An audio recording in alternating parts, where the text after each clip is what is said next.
Dans une tribune au Figaro, le ministre de l'Intérieur a plaidé pour l'arrêt des subventions publiques allouées à l'éolien et au photovoltaïque. Politique, ambiance électrique au sein du gouvernement Bayrou.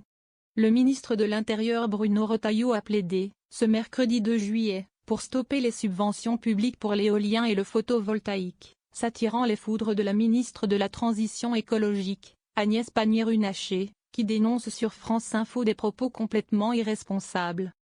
Notre priorité doit être de rebâtir un parc nucléaire en reconstituant une compétence industrielle française, afin d'éviter l'effet falaise lié au vieillissement des centrales actuelles, écrit d'abord le président du parti Les Républicains, LR, dans une tribune pour le Figaro au Vox.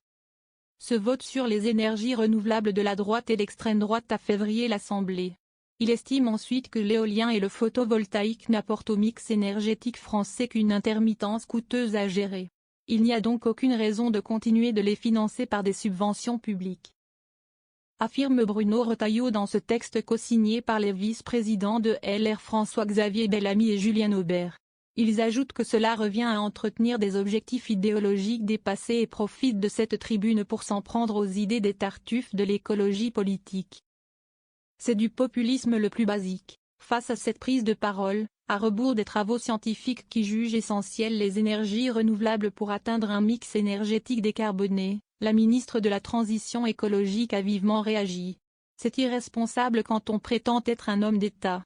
C'est dramatique, c'est irresponsable, c'est du populisme le plus basique, a-t-elle taclé, sur France Info. Avant de lâcher, au fond, peu importe l'intérêt des Français, pourvu qu'on aille récupérer des voix à droite et au-delà. C'est une position qui est totalement contraire à celle portée par le gouvernement, appuie encore Agnès Pannier-Runacher. Le ministre de l'Industrie Marc Ferracci, également membre du parti macroniste Renaissance, a lui aussi vivement réagi à la nouvelle prise de position de LR sur l'énergie. Croire que sortir de la dépendance aux énergies fossiles et aux pays qui les produisent peut se faire en abandonnant les énergies renouvelables et en mettant au chômage les salariés de leur filière, est une vue de l'esprit, et une position frontalement opposée à la ligne du gouvernement, a-t-il affirmé, dans un message publié sur son compte X, ex-Twitter.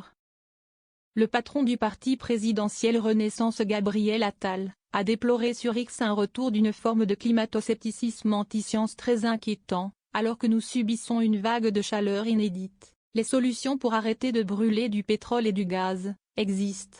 À court terme, pendant que nous relançons le nucléaire pour demain, ces solutions sont les énergies renouvelables. Et certains veulent stopper leur financement, voire les stopper tout court. Ce contresens historique et scientifique est incompréhensible, a estimé l'ex-premier ministre.